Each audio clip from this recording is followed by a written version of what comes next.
Oh, dickheads! I'm back with another night. Don't worry, this isn't because I'm doing a pause in the episodes. I'm actually releasing an extra episode for you. It'll be 2 episodes in 3 weeks instead of one episode every two. I feel like that's more. I'm just trying to get myself back on schedule. So this comes out a week after our last episode, and then 2 weeks from now, you'll get our new episode, which you're gonna love. I can feel it already. I can feel you're gonna love it. Should I tell you what it is? Maybe I'll keep it to myself. I'll give you this hint. It happens in San Francisco. San Francisco. Today, we're going to do a night.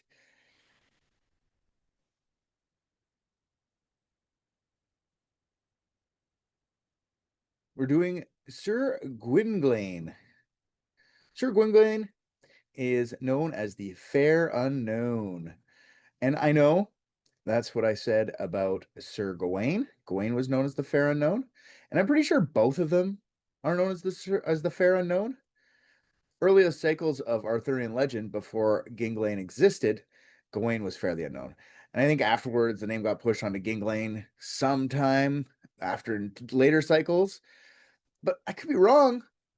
But since we're now in the Studilian cycle of Arthurian history, Guinglain will be known forever going forward as Le Bel Inconnu, or the Fair Unknown. So it's settled. It's him. It's both of them. I don't care. It's Studilian cycle. It's all made up. Before we talk about Sir Guinglain, let's talk about the lie. Yes, the awkward moment where I reveal that I lied to you. And if you haven't listened to these before, and if you have, I'm sorry I'm saying this again, but if you haven't listened to any of these episodes before, the episode prior of the Knights of the Round Table, I usually tell a lie and I reveal what the lie is in the next episode of the Knights series. The last episode, we did Sir Gawain. So, what did I tell you about Sir Gawain that was untrue? Well, it was, believe it or not, the three golden damsel story. Complete bullshit. Gawain didn't go find the Pope and tell him about the sightings of angels all around Camelot. And he didn't bring back an emissary and his three wives, whom he all saved from peril in some way on the way back to Arthur's castle. That was all bullshit. That's not a real, the three golden damsels or whatever the fuck I made up. That was pretty intricate, though. Like some of these lies are little. That one I made up a whole story, so proud of myself on that. But they're all made up. So Studilian cycle continues. If anything, these stories are getting more rich as they go, more full. And 150 years from now, I hope more people make up more lies, and this is all amazing. So yeah, I love doing the lie thing. It's so much fun. I'm gonna lie again today. I lie every time. I think I forgot to lie once, which wasn't smart, but I was in a rush. So now on to the night. Sir Guinglain, the fair unknown, Le Bel Inconnu.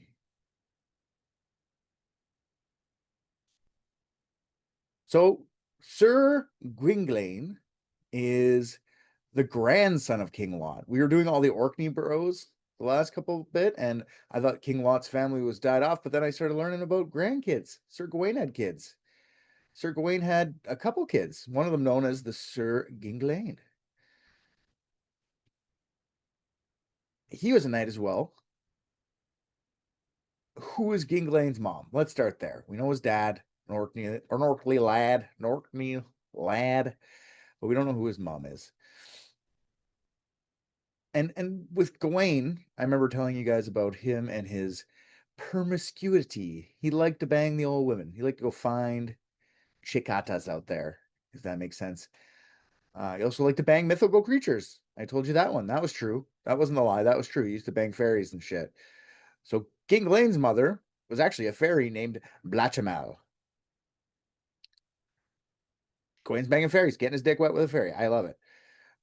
I just want you to know, though, to me, that screams like fairies are little things that float around. If you want to bang one of those, that screams pedo. But I'm not going to get into that pretty far. What I'm finding out reading more about Sir Guinglain is that, like I said, Gawain had more than one kids. More kids that were on the Night of the Round Table. Sir Florence and Sir Lovell. I don't know. They both had different mother than Sir Guinglain, a human lady, Sir Brandis's sister, Brandy's. sister Guilloret. We'll talk about them next, I guess. We're on the Orkney boys. I guess we're going to Sir Florence and Sir Level. Guinglain was raised by his fairy mother, Blachemel. Blachemel kept his identity secret from him. I'm not sure who she pretended the father was because he probably had questions, but she definitely didn't say it was Gawain. As a young boy, Guinglain finds a dead body of a knight in the forest. Guinglain was horrified and never wanted to see battle ever. The death of that man or woman, I didn't see any women knights in the Arthurian cycle, but maybe I'll make one up. Maybe I'll keep that for future reference, Richard. Make up a female knight that no one knows about, but they should. These sexist bastards. Women need to be saved. That is what Arthurian legend's all about. Anyway, so when he sees this dead body, he says, I never want to see a dead body again. I never want to see battle. Just kidding. He loved it, actually. When he finds the dead body, Guinglain goes back, runs home, tells his mom, you know what I just found? You know what I've just found? A dead body.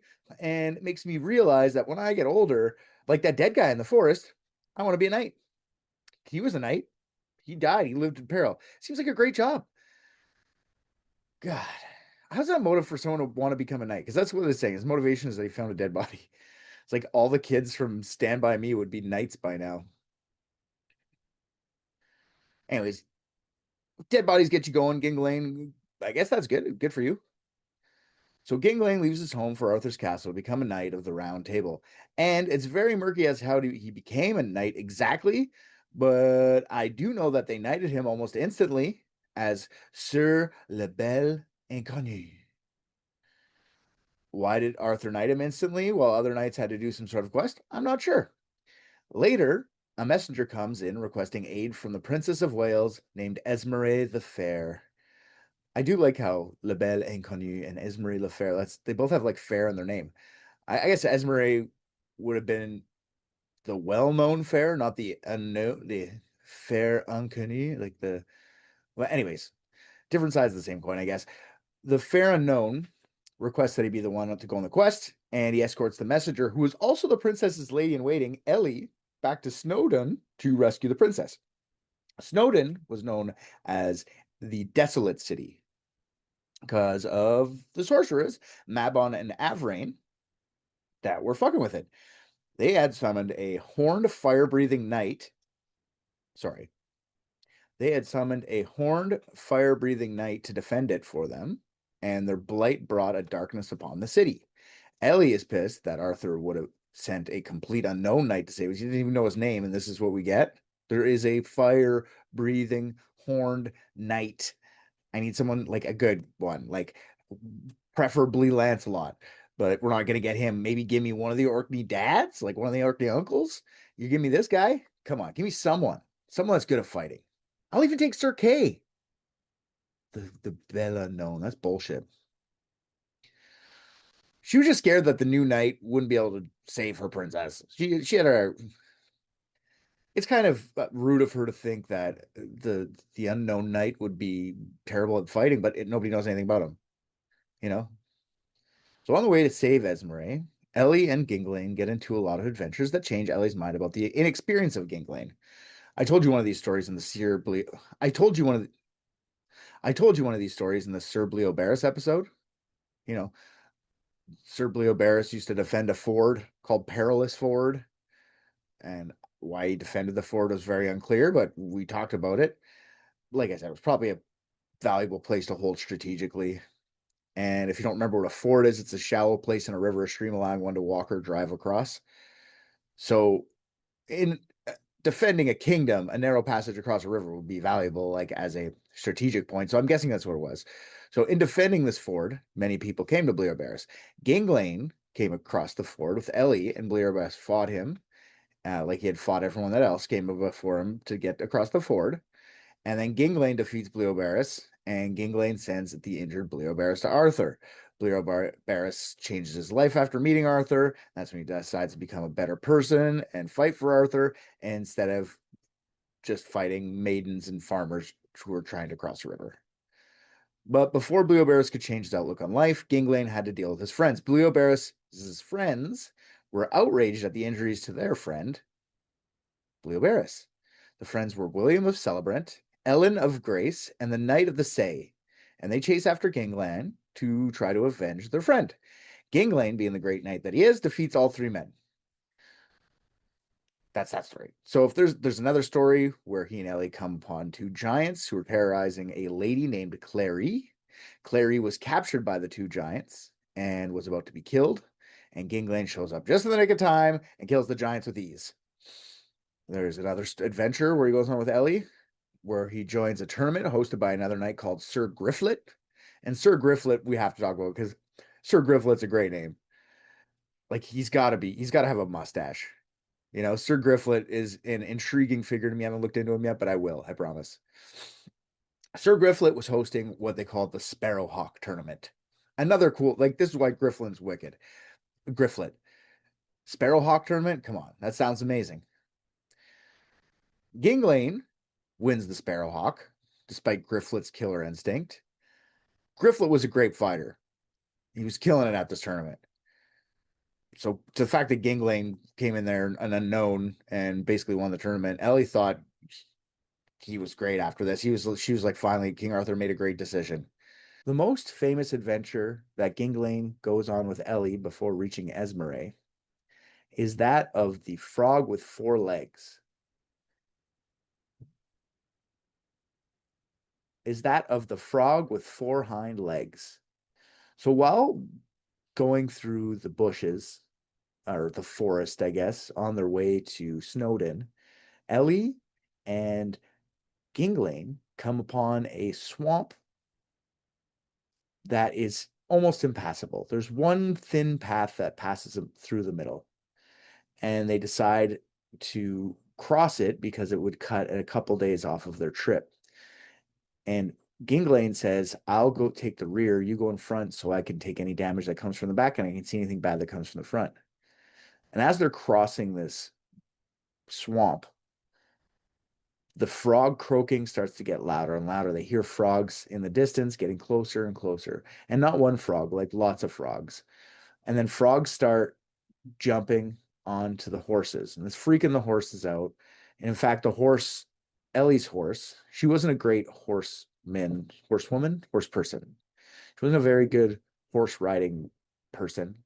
And the frog freaked out her horse, chucked her off. She landed in a swamp and lots of peril. Can't get out. So Guinglain jumps off his horse, gets his horse to stay still, and he tries to figure out a way to get into the swamp without drowning. And then, since he grew up in a fairy household, he knew how to speak with small swamp creatures or little creatures in general, not just small swamp creatures. Like they say he could talk to toads, frogs, lizards, rats, mice, stuff like that, little animals. So he asked a frog to give him the best spot to pull her out, show him the best way that he wouldn't get stuck. So the frog aims him in that direction, and he goes in and he pulls her out. And as he pulls her out, she gets to the path again. There, she's very thankful for his helping. But when they notice that when she comes out, she notices that she had been bitten by a snake, and the snake was still attached to her. And she was starting to feel the effects. It was like a poison, a paralyzing poison. And the one frog said the only way to cure this poison from the horrible asp, they call it a blue asp, is by eating the legs of a frog with four legs. And the frog didn't want to tell him who the frog with four legs was because that would mean the frog would die and the frog was part of his family. So instead of talking to, he gets frustrated with the frog, doesn't kill the frog, but he's frustrated with the whole thing. But he sees the lady dying, so he decides he's going to talk to the asp, the blue asp. So he starts calling out to the blue asp. Blue asp being surprised that Guinglain can even talk to him. And Guinglain, the asp says sorry, he didn't realize what he was doing. He's working on instinct. Guinglain asks where this frog with four legs is, and he'll spare his life for hurting his companion. And he points him to the frog they were talking to originally. The frog who is currently still sitting in Ellie's hand. So he goes back over, picks up the frog, notices it has extra two legs, and kills the frog by squishing it. Ellie's horrified. She eats the legs of the frog anyway, and she survives the poisoning, and they make it past the swamp. So the asp, even though he was a bad guy, and the frog, even though he was a good guy, both did good and bad things. The frog was willing to let Ellie die, and the snake accidentally almost killed her. It's a weird story. A lot of these are weird.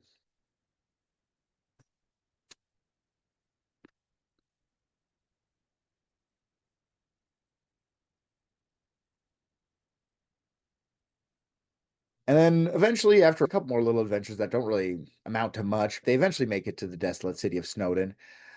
Guinglain doesn't waste any time to save Esmeralda. Guinglain had an easy time defeating the sorcerers and rescuing Esmeralda. I probably shouldn't say easy, but they don't make too much of it. Like Mabon had turned Esmeralda into a snake when he cursed the city. The conjured knight who rode the horned and fire-breathing horse got in the way of Guinglain and the lady in waiting.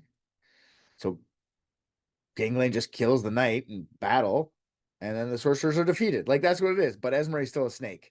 Like I think the point of the story is more to go like Esmeralda's a snake, and the only way to get her back to her form is the old classic turn a lady into a lizard and give her a kiss, or turn someone into a lizard, give them a kiss, and they come back to life trick. And yeah, that's what they had to do. So she is in snake form and knows that this is how to break the spell, and she goes to try and kiss Guinglain as a snake. Like I bet you that was gross. Like this, the tongue coming out. And Guinglain probably thought to himself, I'm gonna cut this fucking snake in half. Fuck snakes, you know what I mean? Where is Esmeralda? Because I don't know if he knew. But you know what? It's coming in for a kiss. I'm gonna give it a kiss. I'm not gonna cut it in half. And kabam, back to being the fair princess. Esmeralda is so smitten by this knight after saving her, he's willing to kiss a snake for me. She offers herself to marry him, which he agrees. Yeah, sure, I'll marry a princess. Why not? But before they get married, Ginglain has to go on an adventure. Like, we're not getting married today. Like, plan it. I'll be back. I got shit to do. And one of the most notable adventures with Ginglain is him saving a Purcell, the Lady of the White Hands. She's being courted by a guy named Malgreer the Grey, and she doesn't want to marry him. But I guess that doesn't matter in those days. You know, it's like I won you in a tournament. You're burying me. What the fuck? And then Purcell is described different ways. She's either an enchantress or a fairy, depending on what cycle you're in. But since this is the Studilian cycle, she's an enchantress. We're going with enchantress. I can't have too many people banging fairies. It's weird. Ginglain goes in, saves her from Malgier, just by like they don't really say like does he kill the guy? I couldn't figure that out, or does he just take her away? I'm saying take her away. So you can't court where you can't see Malgreer. Purcell is so grateful that she offers him to marry her as well. They had been talking, and she was not only grateful but in love with Ginglain. Like Ginglain actually liked Purcell a lot. He felt mutually about her. She might not have been a fancy princess or anything. She was an enchantress, but they had a lot more in common, you know? But Ginglain's already betrothed, so he can't really marry her. And he had to leave. I got to get married, actually. I got to go back. I told my wife to get ready. I'll be back. And he runs back. He runs out without even saying goodbye. Ginglain, later on, goes back to apologize to Purcell. So it'd be months later, before he marries Esmeralda. He feels bad about just running out. So he goes back to apologize. And then King Arthur gets wind of, because Ginglain's not quiet about how he's stuck. Like he loves this one girl, but he's betrothed to the other. And then King Arthur gets word of that he loves Purcell. And Arthur decides instead that he's going to hold a tournament in order to convince Ginglain to marry Esmeralda instead of Purcell. Like, why would you marry an enchantress? This is a princess, dude. Better option for sure. And for some reason, if Guinglain entered the tournament, he would have to give up Purcell for good and marry the princess. I think that was one of the stipulations. Like if you win, you got to marry the princess. So knowing the cost of entering the tournament, Guinglain decides to join anyway. I don't think he had a choice. Purcell is like the one he wants. She's good. She's nice, but he's out visiting when this tournament is announced, and she tells Guinglain that she will help him any way possible, using her powers, her enchantress powers. So not only is she in love, she sacrifices him for his happiness or his desire to win tournaments and stuff. I find that kind of nice. So she lets him have a horse, a squire, and some armor to help him in the tournament, and he wins. And this cements his honor. This makes him a good man in the eyes of the Arthurians. He's in love with Purcell, but ends up marrying Esmeralda.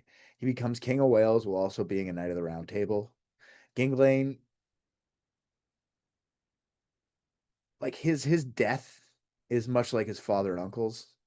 He dies alongside his brothers, Sir Florence and Sir Lovell, when Mordred and Agravain expose Guinevere, her affair with Lancelot.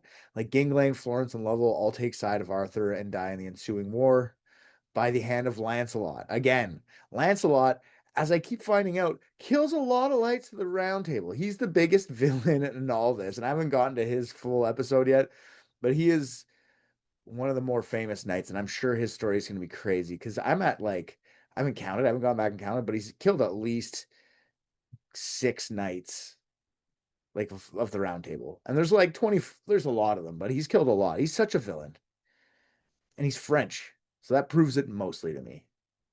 And that's the story of Sir Guingling. Thank you for listening so much.